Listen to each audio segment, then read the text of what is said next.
Good morning. So today our topic is delegated legislation. Actually delegated legislation के ना कोई भी प्रिसियस डेफिनेशन देना बहुत ही ज़्यादा डिफिकल्ट है, क्योंकि कोई भी एक्ट ने डेलीगेटेड लेजिस्लेशन का डेफिनेशन नहीं दिया है। लेकिन मैं आपको एक एग्जाम्पल का तौर पर मैं आपको समझा सकती हूँ कि डेलीगेटेड लेजिस्लेशन होता क्या है। सपोज़ हमारा क्लास में, आपको पता है मॉनिटर का कितने रोल होती है क्लास संभालना। तो आप सपोज़ करो कि आपका क्लास का मॉनिटर आप हो, ठीक है, और आपका क्लास में कुछ 60 स्टूडेंट और आप एक लौती मॉनिटर हो। आपसे ना वो सारी स्टूडेंट संभालना नहीं जाती है। तो आपने क्या किया, आपने बोला कि ठीक है मेरे से तो नहीं संभाल रही है, तो आपने आपका और एक दोस्त को बोला कि ठीक है, तो मैं जब प्रेजेंट नहीं थकूँगी ना, जैसे कि मैं शायद लाइब्रेरी जाऊँगी पढ़ने में, तो क्लास को तुम संभाल लेना। ये होती है डेलीगेटेड लेजिस्लेशन।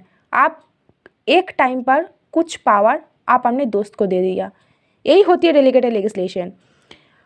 देखो यहाँ पर क्या बोल रही है, generally means parting of powers by the person who grants the delegation and conferring of an authority to do things which otherwise that person would have to do himself. और क्या क्या रीज़न है for growth of delegated legislation. एक तो है pressure upon parliamentary time. We all know parliament can only make laws. अब parliament हर एक चीज़ में लॉ बनाएगी तो एक टाइम टेकिंग मैटर भी तो हो जाएगी ना। तो पार्लियामेंट से प्रेशर रिड्यूस करने के लिए डेलीगेट किया जाती है पावर। टेक्निकलिटी, लॉ बनाने के लिए बहुत सारी फॉर्मेलिटी पूरा करना पड़ती है, तो डेलीगेटेड लेजिस्लेशन में ऐसा नहीं होता। Flexibility, experiment, emergency, complexity of modern administration, ये सारी रीज़न है for growth of delegated legislation का। Delegated legislation may be normal और exceptional type, they may be usual और अनयूजुअल, पॉजिटिव और नेगेटिव, स्केलेटन और Henry eight clause. Broadly speaking, delegated legislation may be classified on the following principle. एक तो है title based classification, जहाँ पर delegated legislation में भी in the form of rules, orders, bylaws, ordinances और notification. Discretion based classification, discretion कब होती है, जब सुप्रीम अथॉरिटी ने कुछ पावर डेलीगेट किया है और उन्होंने बोला है कि अगर ऐसा कंडीशन आए तो ही आप लॉ बनाना, तो ये होती है discretion based classification.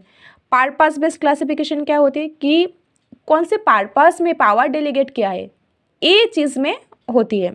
Authority based classification क्या है, ये ना साब डेलीगेशन की बात करती है। और साब डेलीगेशन क्या है, हम अलग से एक वीडियो बनाएंगे, क्योंकि वहाँ पर एक पॉपुलर मैगजीन भी है और मैगजीन में डेलीगेटस नॉन पोटेस्ट, ये हम अलग से वीडियो बनाएंगे। तब तक के लिए stay tuned and thank you so much for watching this video.